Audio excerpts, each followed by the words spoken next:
Bima Pub, urahisi wa maisha. Mambo machache. Jambo la kwanza ni kuhusu usalama wa mkoa wetu wa Dar es Salaam. Hivi punde nimeona kuna meseji nyingi zinazozunguka kwenye mitandao ya jamii na ambazo zingine ni kama zinatishia kuwepo kwa vurugu ndani ya mkoa wetu wa Dar es Salaam. Nimewaiteni ndugu zangu waandishi wa habari ili nyinyi mkawe kipaza sauti kwa Watanzania na hasa wa Dar es Salaam kwamba hakuna mtu yoyote atakayevuruga amani ya mkoa wetu.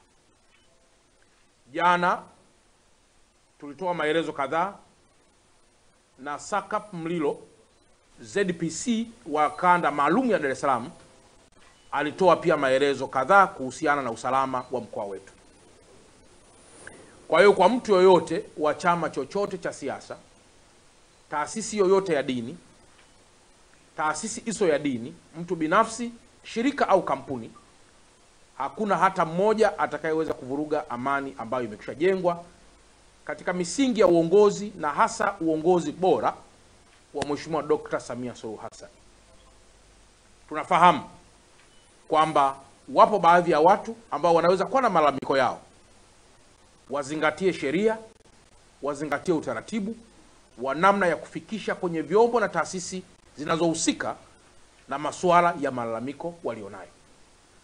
Niendelee kuwatoa wasiwasi wafanyabiashara wote na wawekezaji ndani ya mkoa wa Dar es Salaam kwamba kuanzia sasa mpaka baadaye utakapofanyika uchaguzi wa serikali kuu na hata baada ya hapo, mkoa wa Dar es Salaam utaendelea kuwa ni kioo cha amani katika nchi ya Tanzania, Afrika Mashariki na Kati, Afrika kwa ujumla na hata duniani kote kwa ujumla wake. Lakini jambo la pili, ndugu zangu wanahabari, tumeona kwamba siku chache zilizopita mvua nyingi zinaendelea kunyesha ndani ya mkoa wetu. Na nimeona zipo picha zinazoonesha wanafunzi, akina mama wakivuka maji chini ya maandaki. Na pengine picha hizo kuonesha kwamba serikali hakuna kitu chochote ambacho kimekushafanyika.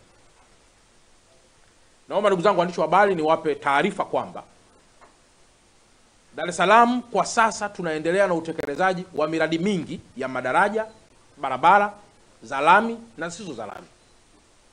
Lakini tunaendelea pia na miradi mbalimbali ya kuimarisha vivuko. Tunaendelea pia na miradi mingineyo mingi ya kuhamisha baadhi ya miundombinu katika barabara kama vile miundombinu ya DAWASA, miundombinu ya umeme, ili pia kuweza kupisha ujenzi mkubwa wa miradi ambao unaendelea. Tuna barabara za TANROADS ambazo zinaendelea kujengwa. Tuna barabara za TARURA zinaendelea kujengwa. Lakini tuna vyanzo vya mapato mbalimbali vinavyo finance miradi hii.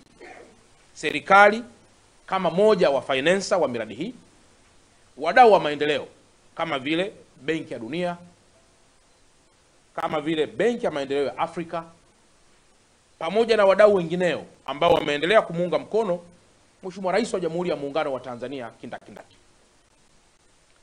Jambo la kwanza, ujenzi wa daraja la Jangwani. Mtakumbuka kwamba mwaka jana Waziri wa Ujenzi alitoa taarifa katika siku aliyotualika ya kusaini mkataba wa ujenzi wa daraja la Jangwani. Lakini siku chache zilizopita wananchi kadhaa wamekuwa pia wakitupigia simu kwamba daraja halijaanza kujengwa. Naomba nitoe taarifa kwamba sasa mkandarasi amekwishaanza kujenga camp ambapo atatunza vifaa vyake kwa ajili ya kuanza ujenzi wa daraja hilo. Lakini kama mnakumbuka pia daraja hilo lilitolewa ufafanuzi mzuri na Waziri wa Ujenzi. Na sasa Waziri pia wa Ujenzi anaendelea na mikakati ya kuhakikisha kwamba mkandarasi anaanza kazi hiyo haraka kwa mujibu wa taratibu. Na kama mnakumbuka pia alipewa miezi michache, sio zaidi ya miezi karibu 4 au 3 ya kumobilize resources, wakati pia anasubiri kulipwa kitu kinachoitwa advance payment. Kwa ndugu waandishi wa habari, kuhusu daraja la Jangwani, Mheshimiwa Rais wa Jamhuri ya Muungano wa Tanzania amedhamiria kwa dhati kwamba mwaka huu daraja hilo litaanza kujengwa. Na pengine palipo majaliwa hakitakuja tena kuwa kilio na malalamiko makubwa kwa Watanzania wa Dar es Salaam. Sambamba na hili, ndugu zangu waandishi wa habari, kuna miradi mingine mingi ambayo inatekelezwa na TANROADS, zikiwepo barabara za kutoka Kibada Mwasonga si chini ya kilomita 40 ambayo tayari imekwishaanza na mkandarasi yuko site. Barabara hii imelalamikiwa kwa muda mrefu, lakini itatengenezwa kwa si chini ya bilioni 90 au zaidi ya bilioni 90, ambazo zote hizi zinatolewa na serikali ya Jamhuri ya Muungano wa Tanzania kwa mkono wa baraka na heri wa Mheshimiwa Rais wa Jamhuri ya Muungano wa Tanzania.